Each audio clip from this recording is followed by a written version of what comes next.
Hi!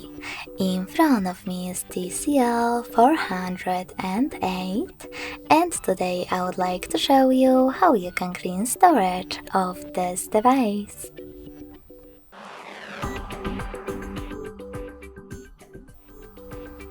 You need to start by opening an app called Files.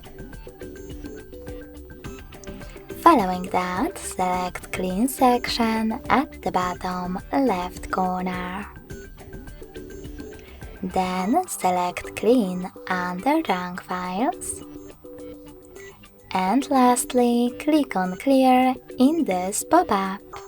So when I do that, as you can see, storage of my device was successfully cleaned.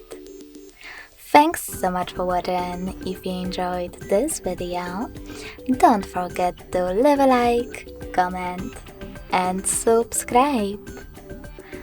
Bye!